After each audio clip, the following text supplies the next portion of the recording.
अहम विद्याधर कश्चित् सुदर्शन इति स्मरः श्रिया स्वरूप संपत्त्या विमानेन चिरं दिशः। महाराज मैं सुदर्शन नाम का विद्याधर हूं। मैं बहुत खूबसूरत था और ये सुंदरता ही मेरे लिए अभिशाप बन गई। क्यों? पूरी सुंदरता के अहंकार में सबका मैं मजाक उड़ाता था। एक दिन एक काले कलूटे महात्मा कई जगह से टेढ़े मेढ़े थे, वक्र थे, सो अपने वैसे ही चले जा रहे थे धीरे धीरे। मैं उनको देखकर हंसने लगा। देखो महाराज जी की चाल क्या मस्त चाल है, ऐसे करके मजाक उड़ाने लगा। बाबा जी का मूड खराब हो गया। मूर्ख कहीं के तू मेरी चाल क्या देखता है, शाप देता हूं तू भी सर्प बन जा, मेरी तरह तू भी लहरा लहरा के चलना। पर आज मैं अनुभव करता हूं महात्मा ने शाप नहीं दिया बल्कि वरदान दिया। शापो में नुग्रहायैव कृतस्तैः करुणात्मभिः यदहं लोक गुरुणा पदास्पृष्टो हताशुभः। सारे पाप धुल गए आज आपके श्री चरणों का स्पर्श पा करके, और ये सौभाग्य संत के शाप से आज मुझे मिला है। और प्रणाम करके चला गया। दिन भर भगवान गैया चराते हैं तो गोपियों का दिन काटे नहीं कटता। गोविंद के प्रेम में दरस को तरसती हुई गोपियां आपस में मिल करके बैठ करके गोविंद की चर्चा करती हैं। दो दो गोपियां आपस में बैठ के बातें करती हैं, तो दो दो गोपियों का संवाद इस गीत में है, इसलिए गीत का नाम है युगल गीत। क्या क्या बातें करती हैं सुखदेव जी गीत में वर्णन कर रहे हैं। बाम बाहु कृत बाम कपोलो वल्गित भ्रूरधरार्पित गयो कोमलांगुल विराश्रित मार्गम गोप्यैरयति यत्र मुकुन्दः।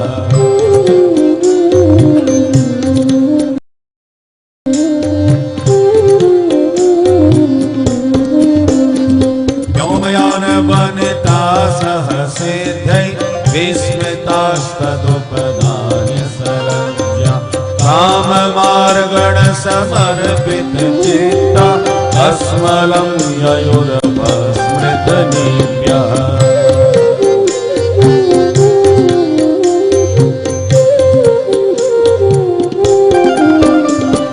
हन्त चित्रमवराशृणुतेगम् हार हार उर्से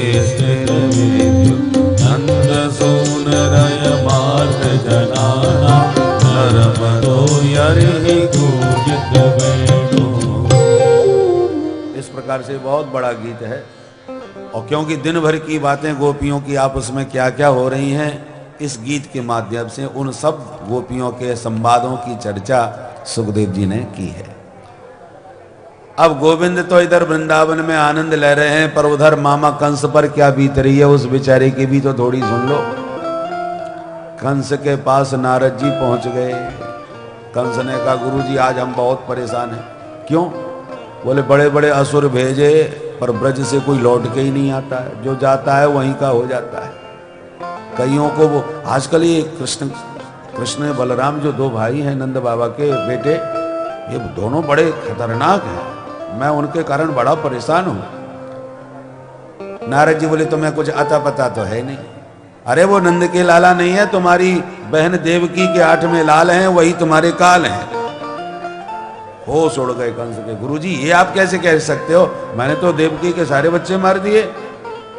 नारद जी ने कहा तुम सोते रह गए और वसुदेव जी वहां छोड़ के चले आए। सारी बात सुना दी।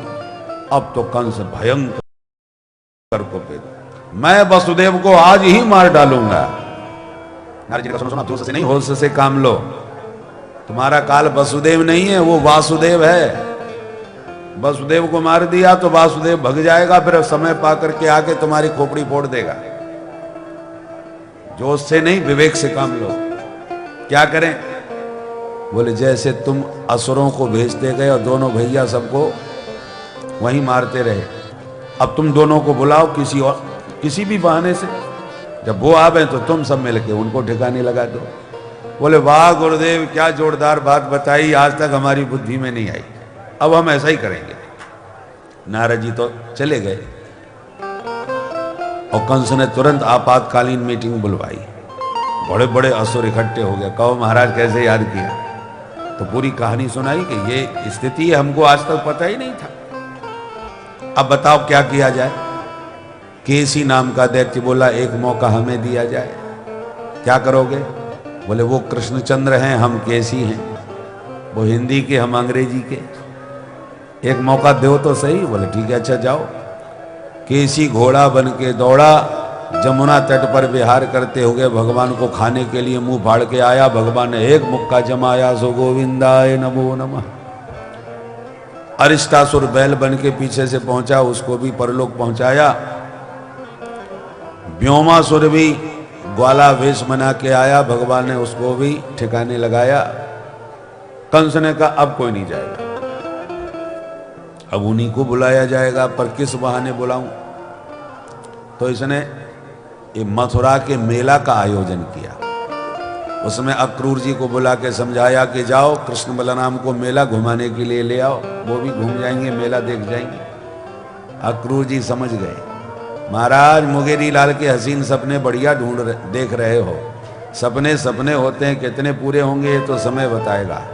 ऐसा व्यंग करके अक्रूर जी कंस के दरबार से बाहर निकले, रात्रि घर में विश्राम किए और उसित्वा रथमास्थाय प्रययौ नंद गोकुलम।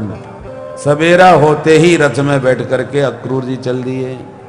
पर सवेरे के चले मथुरा से पहुंचे सायंकाल वृंदावन। कन्हैया गैया चरा के घर लौटे थे, गोधूली बेला थी।